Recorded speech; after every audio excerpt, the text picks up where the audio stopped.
Alrighty. So, as I mentioned, my name is Yuki Hata. I'm a junior consultant here at Denny Cherry Associates Consulting. You can go ahead and email me or go ahead and connect with me via LinkedIn or Twitter. Please feel free to message me or connect with me. I love meeting new people and just making new friends. A little bit about me. I'm a first-generation American to 2 Japanese parents. I'm a surfer who was born and raised in California. I'm an avid soccer player, and I love breakfast burritos. If you don't know what a breakfast burrito is, it's usually served for breakfast because it has eggs, beans, and cheese, and it's wrapped in a warm tortilla. It's the best thing ever. Enough about me. Here's John. Hi, I'm John Morehouse. I'm a principal consultant with Denny Cherry Associates. Like Yuki said, you can contact me with any of the methods up there on the screen. I've worked in IT for 20 some odd years because I'm really old. I live in Kentucky in the United States. I'm heavily active in the data platform community overall. And in this session, we're going to talk about, Yuki's journey before he was in IT. He's got a really cool story, so I think it was really definitely worth telling.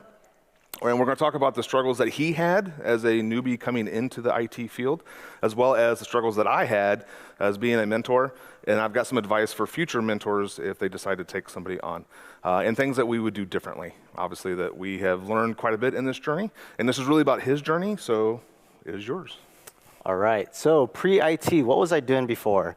So I was doing a lot of this. So I was playing soccer my whole life. After I graduated college, I booked a one-way ticket to Japan in hopes of playing professionally, and I ended up signing for a professional team in Chiba, which is about a 2-hour train ride from Tokyo. But I quickly realized I couldn't make a living, and I definitely couldn't retire from playing soccer. So I moved back to San Diego and decided I wanted to pursue a career in physical therapy because I had a degree in kinesiology. So I started working at a physical therapy clinic. And in order to be a physical therapist, I had to go back to school. So I was also a full-time student, taking my prereqs and all the fun classes like physics, anatomy, chemistry, and whatnot. And because my life wasn't busy enough, I was also a personal trainer. And one of my clients that I was training happened to be Denny Cherry. So I think you all can kind of see where this connection is going. But if you took a snapshot of my life, you'd probably think I had it all figured out. I was working 2 jobs. I was going to school full time. I was living by the beach with my best friends in San Diego. So why would I make the switch, right? All right, so who here has seen the movie Matrix or any of the Matrix series? All right, most of you? Well, that's okay if you haven't. This is a very famous scene in the movie Matrix. A character named Morpheus presents 2 options to the main character, a blue pill and a red pill. Well, if the main character takes the blue pill, the main character would just wake up from a dream and pretend that the whole conversation never happened, and he would just carry on about his life. Or if the main character takes the red pill, it's a life-altering pill that he learns everything about the Matrix, and his life changes forever, right? Well, in my life, Denny was my Morpheus, except Denny wasn't wearing a black trench coat and offering me drugs. If he did, I probably would have called the cops on him. But Denny didn't just come out of the woodwork and offer me this opportunity, right? So in order to explain that, I have to rewind a bit.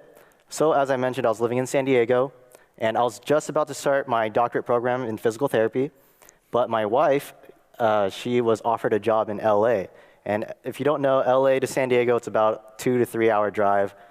So if I moved to LA, that meant I could not go to school for physical therapy, and I would have to find a new school in LA. And I was kind of torn. We were kind of arguing and talking about if we're either going to go to LA or stay in San Diego. But we compromised and decided we would do what she wanted to do, of course. So I had to move to LA, so that meant I had to put in my 1-month notice at work, and I had to say goodbye to all the clients that I was training. And one of my clients, Denny, as I mentioned, I was talking to him, and in between our hard, intense workouts, we would go on these long walks in between sets just to give him a little bit of a break. And during these long walks, I would just talk to him and ask him about his life and his work. And he was talking to me about his work and whatnot, and it seemed pretty interesting. So I asked him if he's ever had an intern. And he said no, and he's kind of explained to me that he's pretty much handpicked a small group of experts to work with him. And I said, okay, well, that's cool. And I half-jokingly said, well, maybe I could be your first intern then. Left it at that. And then the following week, he sits me down. That's when he becomes Morpheus. He says, Yuki, you could either continue the path you're on and become a physical therapist, or for the last month you're here, I'll train you everything about SQL, teach you how to be a DBA, and once you move, I'll give you a full-time job as our very first intern. And I thought, wow, that's awesome. And I think in reality, I just said, yes, please, oh my gosh. But it was a really hard decision for me because PT is something I've been working really hard towards. It seemed like a dream career. Being the first college graduate in my family was huge, and then obtaining my doctorate would have been insane. It's every Asian parent's dream, right? But I didn't really know exactly what Denny did. I knew he worked in IT, just from our long walks and that he would explain. And I knew he drove a really nice car, but I didn't know exactly what he was doing. So I had to really think about it, but after a lot of talks with family and friends, I too, like the movie Matrix, chose to go with the red pill and went with IT. I took that risk, but it wasn't always sunshine and rainbows for me. I had a lot of challenges. The biggest thing was my lifestyle change. I was so used to being on the road, driving to client houses to train, to my day job, to then going to school at night, and then doing homework all night. And now all of a sudden, I found myself at home in front of a monitor. So that lifestyle change was really difficult.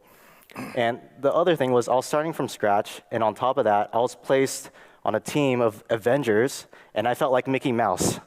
And so I really felt like this dog, just really trying to blend in. Felt a ton of imposter syndrome, but I learned a lot through that. And the last thing was, as I mentioned, we never had an intern. So we didn't have a clear structure set in place for me. So I think that was a little difficult because there was no clear goal for me or steps set in place. But I was able to overcome those challenges. One of the biggest things that helped me out the most was this man right here, John. That's why he's here. This picture is pretty much John and I. John's on top, helping me up. I reached out to John early on and said, hey, John, I'm not really too sure what I'm supposed to be doing. Can you please give me some clarity and help me out? He said, sure, no thing, and he's been such a great help ever since. The second thing that helped me out the most was creating a morning routine. Especially living in a small 500 square foot apartment in LA, you sleep where you work and you eat where you work. Everything is all kind of blended in.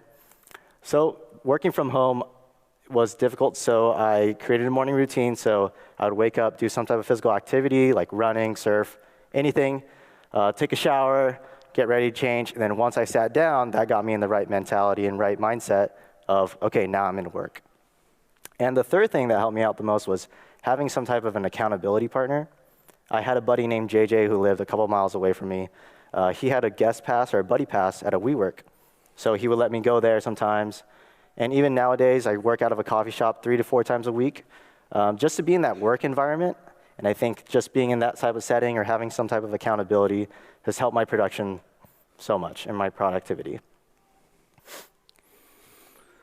And so there's nothing like taking on a new challenge that really makes us feel like a novice again.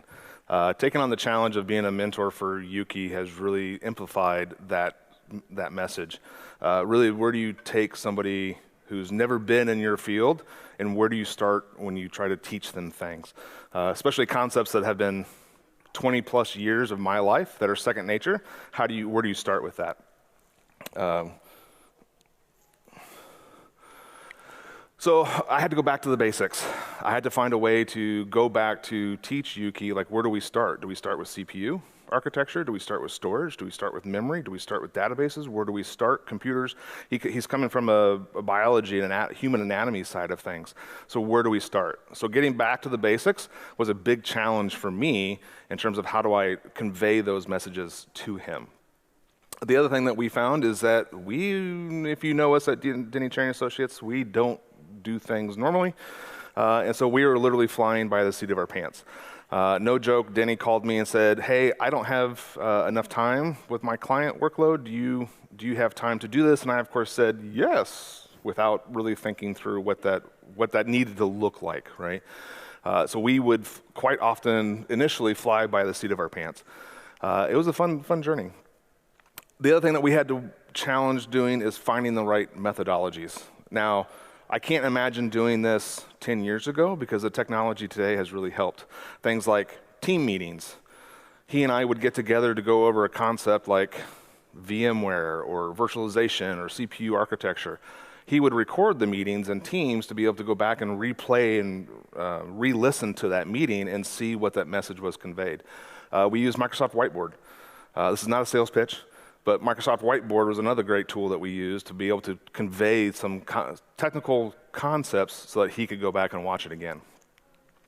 And discussions with clients. So as Yuki has progressed in his career into IT now, we obviously, as a consulting firm, we want him to be billable. We need for him to actually generate money. We had to have conversations with clients. Hey, we have this junior person. We want him to touch your production systems. That's a difficult conversation to have with clients, depending on who they are. Thankfully, we have wonderful clients. We had a couple that were willing to take the risk and allow him to touch their production systems. He's got full-fledged credentials to their production systems.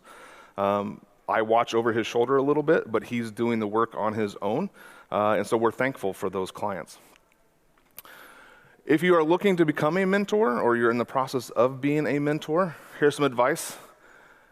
As Yuki mentioned, because we fly by the seat of our pants, we never had any predefined set goals.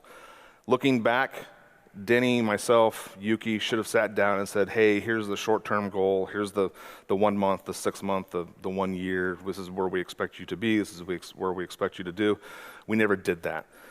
We're still in the process of figuring that out. Set that clear and defined goal up front. Homework. I'm 46? I think I'm 46 years old. I'm 46 years old, and I still do homework myself. I gave him homework. Every time we met, he had a homework task that he had to go back and do on his own. He had to figure it out. He had to figure out how to do Google, because we all know in IT, Googling is half the battle. So he always had homework to go do. When we put this presentation together, he had to present it to his lovely wife like 7 times because that was his homework. So he always had homework. Once we started to get more in depth with things, I would make him teach me the concepts. So if he ran into a client problem and solved it, I made him teach me the solution to make sure that he understood the concepts.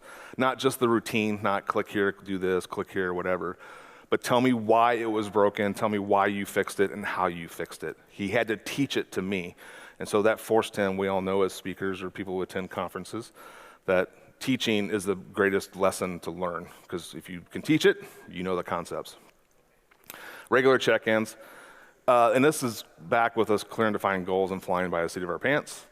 We never started with regular check-ins. That was something that we eventually came to the conclusion of, this isn't working for him or me.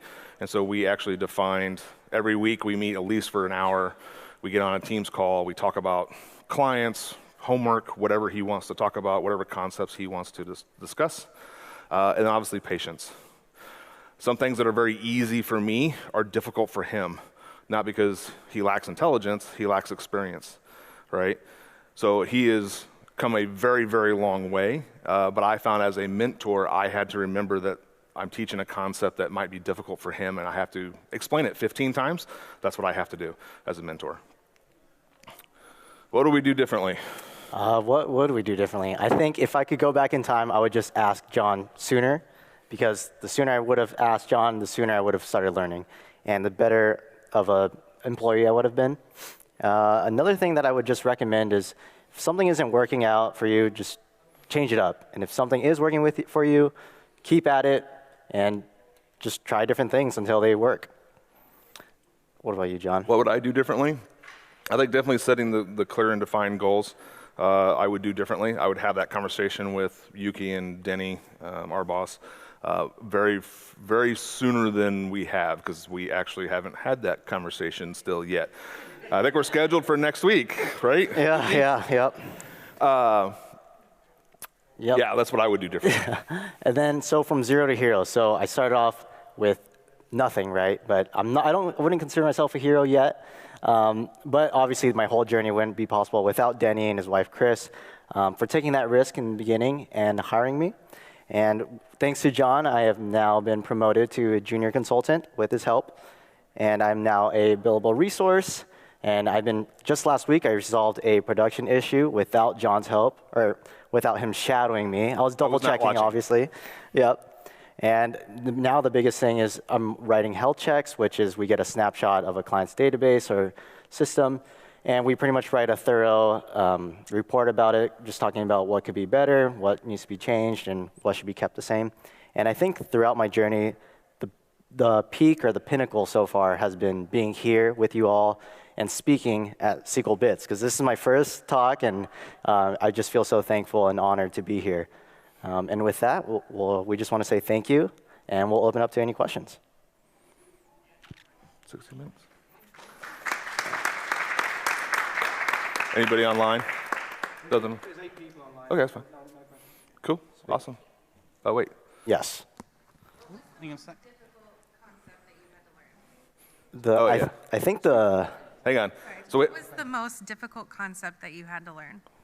The most difficult concept, I think, well, coming from my background of human anatomy and physiology, everything's connected and it's very limited. So there's a certain amount of muscles in the body. We don't get upgraded new muscles every year. We have a certain amount of bones. We don't have new patches. So I felt like it was never, I think the whole concept of IT has just been pretty overwhelming sometimes, because once you learn something, the more you realize you don't know something about another thing. Jess, you had a question? I was just going to ask, when did this journey start? Like on the timeline, you said you got promoted recently, but how long were you an intern and how long have you been a junior consultant now? So I've been with Denny Cherry for about 1.5 years, and I think I was promoted about half a year ago, so I think 1 year into it, then I was able to be promoted. Thank you. Yeah. So I'm kind of curious, given your background, was there anything from your background that actually helped you make this transition as opposed to hindered? Huh. That's a great question.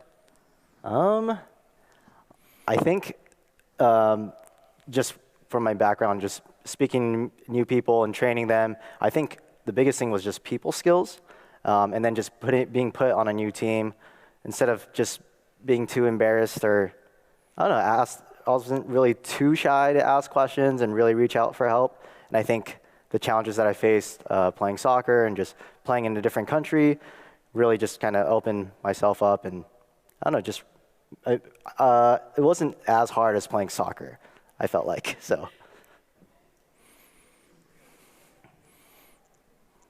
All right. I think we're good. Cool. If there's feedback, if anybody's got feedback, good, bad, please let us know. There's a QR code up there you can use. Speakers love feedback.